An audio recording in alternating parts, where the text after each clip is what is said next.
진료실의 박선생 39번째 약이 정관절제술 후에 임신이 되다입니다. 정관절제술을 한 후에는 환자에게 3개월 동안 10에서 15번 정도의 성황리를 콘돔을 사용하거나 자해를 한 후에 병원에 와서 정액검사를 받으라고 권고를 합니다.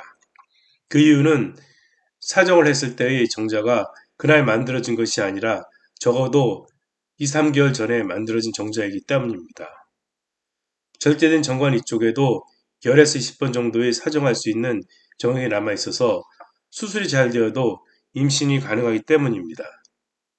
옛날에는 정관절제술을 하면서 정관의 위쪽 부에 살정제를 집어넣어서 정자를 주기도 했지만 살정제가 몸에 좋지 않고 100% 정자를 죽일 수도 없으므로 가장 자연스럽고 안전한 방법인 사정으로 빼내고 3개월 후에 정액 검사를 하게 됩니다. 정액 검사는 정액을 받은 후 1시간 내에 병원에 가지고 와야 정자 존재 여부를 확실히 알 수 있고 채취 시간이 오래되면 정자가 액화가 되어 정자가 존재해도 보이지 않습니다. 그런데 정액 검사가 귀찮거나 아니면 바쁘다는 핑계로 검사를 안 하는 환자가 많습니다. 만약 수술 후 수술에 실패해서 정액에 정자가 존재한다 해도 금방 임신이 되지 않고 1, 2년이 지난 후 다음에도 임신이 될 수 있습니다. 그래서 정관절제술 후 정액검사를 꼭 해서 확인을 해야 합니다. 어느 날 만성 전립선염으로 진료를 받던 환자가 진료실 문을 박차고 들어왔습니다. 6개월 전에 우리 병원에서 정관절제술을 받은 환자였는데 부인 임신이 되었다는 것이었습니다.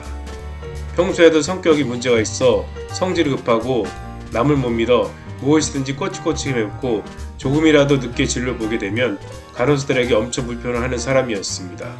원래 만성 전립선염이라는 병이 치료 기간도 오래 걸리고 증상도 좋아지는 기간도 오래 걸려서 인내가 필요한 질환이고 환자 의사를 믿고 치료를 해도 되는데 그렇지 못하니 전립선염이 치료도 잘 안되고 그에 따른 불만도 많은 환자였습니다. 진료실에서 언성을 높이는 환자를 진정시키고 정액검사를 하자고 했습니다. 이 환자는 수술 후 3개월째에 정액검사를 하지 않은 사람이었습니다.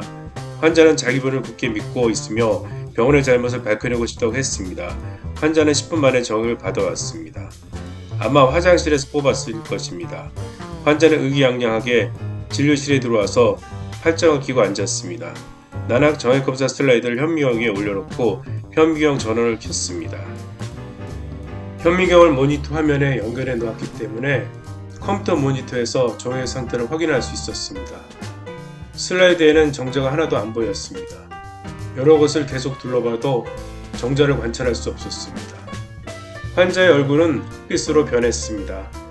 나는 마음 같아서는 임신한 이유를 부인에게 물어보라고 하고 싶었으나 환자와 같은 부류의 인간이 될 필요는 없었습니다. 검사가 잘못될 수도 있으니 일주일 후에 한 번 더 검사를 해서 확인하자고 했습니다. 물론 환자도 내가 말하는 속뜻을 알았을 것입니다. 환자는 말없이 인사를 하고 진료실 밖으로 나갔습니다. 간호사의 말에 의하면 약 30분을 대기실에 앉아 정신이 나간 사람처럼 있다가 조용히 나갔다고 했습니다. 그 후 얼마간은 그 사람이 보이지 않았습니다. 한 달 후에 그 사람은 아무 일도 없었다는 듯이 나타나서 전립선염 검사를 하고 치료를 하였습니다. 어떻게 이를 처리했냐고 묻고 싶었으나 그럴 용기는 나에게 없었습니다.